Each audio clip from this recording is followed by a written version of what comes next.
कभी सोचा है एक ऐसी अनदेखी शक्ति के बारे में जो हमारे कंपास को हमेशा उत्तर की ओर घुमा देती है, फ्रिज पर हमारे ज़रूरी नोट्स चिपकाए रखती है और चुपचाप हमारी पूरी हाईटेक दुनिया को चलाती है? हाँ, ये है चुंबकत्व की दुनिया। और आज हम इसी रहस्यमय शक्ति के पीछे के राज खोलने वाले हैं। तो सवाल ये उठता है कि आखिर ये अनदेखी शक्ति हमारी दुनिया को चलाती कैसे है। चलिए इसी सवाल का जवाब ढूंढने के लिए एक सफर पर चलते हैं। एक ऐसा सफर जो बहुत ही साधारण चीजों से शुरू होगा और हमें ब्रह्मांड के कुछ सबसे गहरे सिद्धांतों तक ले जाएगा। अजय, तो इस पहेली को सुलझाने की शुरुआत करते हैं एक बहुत ही जानी पहचानी चीज से, एक चुंबक और एक लोहे की कील। हम सबने ये देखा है ना? चुंबक का कोई भी सिरा हो, चाहे नॉर्थ हो या साउथ, वो कील को अपनी ओर खींच ही लेता है। ये देखने में एक साधारण सा खेल लगता है, लेकिन यकीन मानिए इसके पीछे भौतिकी के बड़े बड़े नियम छुपे हैं। ठीक है, तो अब थोड़ा और गहराई में उतरते हैं। इस अनदेखी शक्ति को समझने के लिए हमें सबसे पहले इसके बुनियादी नियमों को जानना होगा। तो चलिए समझते हैं आकर्षण के इन नियमों को, यानी ध्रुवों और बलों को। और जानते हैं सबसे मजेदार बात क्या है कि ये नियम बहुत ही सीधे साधे हैं, बिल्कुल बिजली के चार्जेस की तरह। मतलब विपरीत ध्रुव यानी उत्तर और दक्षिण एक दूसरे की तरफ खिंचते हैं और एक जैसे ध्रुव, मान लीजिए उत्तर और उत्तर, एक दूसरे को दूर धकेलते हैं। बस यही चुंबकत्व का पहला और सबसे जरूरी नियम है। लेकिन ये खिंचाव और धकेलना हवा में होता कैसे है? मतलब चुंबक बिना एक दूसरे को छुए असर कैसे डालते हैं? इसी सवाल का जवाब है चुंबकीय क्षेत्र। चलिए देखते हैं कि कैसे हम इस अनदेखी चीज को देख सकते हैं।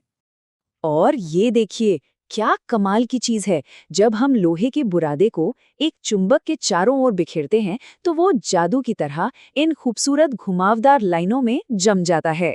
यही है चुंबकीय क्षेत्र रेखाएं। ये हमें उस अनदेखी शक्ति का नक्शा दिखाती हैं जो चुंबक के चारों ओर मौजूद है। तो ये जो क्षेत्र रेखाएं हैं, इनके भी अपने कुछ नियम कानून हैं। पहली बात, ये हमेशा चुंबक के बाहर उत्तरी ध्रुव से निकलकर दक्षिणी ध्रुव की ओर जाती हैं। दूसरी, ये हमेशा बंद और लगातार चलने वाले कर्व्स होते हैं, और जहां ये रेखाएं पास पास होती हैं, वहां चुंबकीय क्षेत्र ज्यादा मजबूत होता है। और सबसे जरूरी बात, ये रेखाएं कभी भी एक दूसरे को काटती नहीं हैं।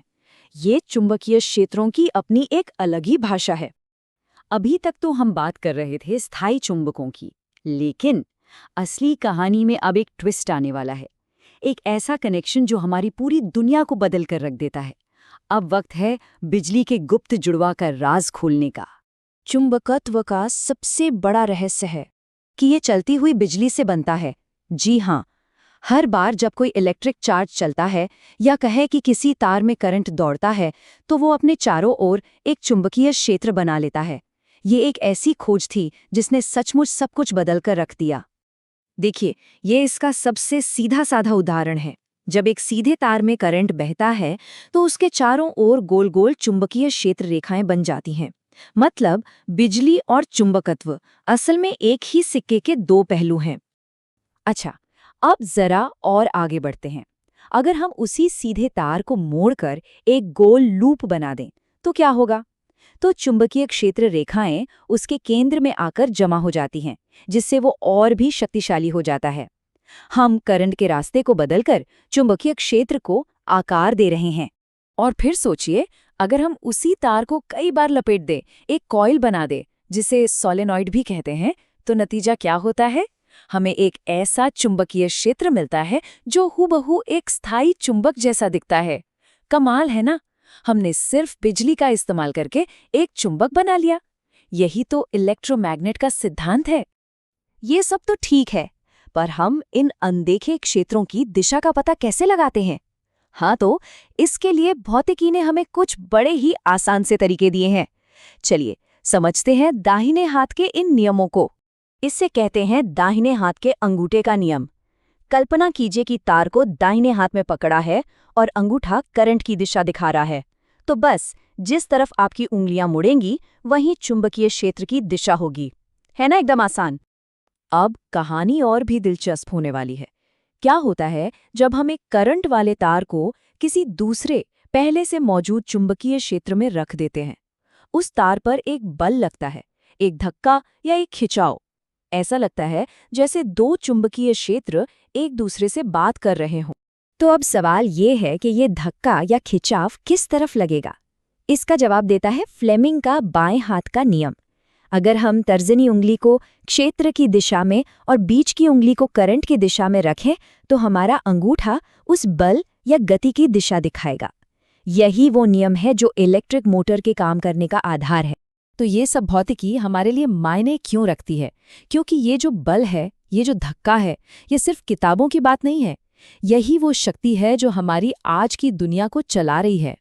और एक तार पर लगने वाला यही बल इलेक्ट्रिक मोटर के पीछे का मूल सिद्धांत है। यही वो चीज़ है जो बिजली की ऊर्जा को घूमने की ऊर्जा में बदलती है, जो हमारे पंखों से लेकर इलेक्ट्रिक कारों तक सब कुछ चलाती है।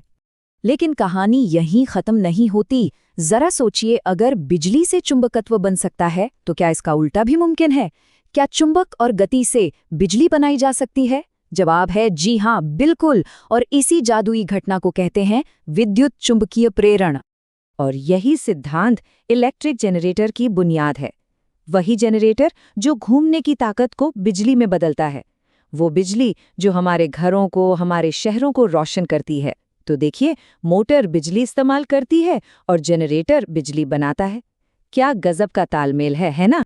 तो ये थी कहानी उस अनदेखी शक्ति की, जो एक साधारण से चुंबक से शुरू हुई, बिजली से जा मिली और आज हमारी मोटरों और जनरेटरों को चला रही है।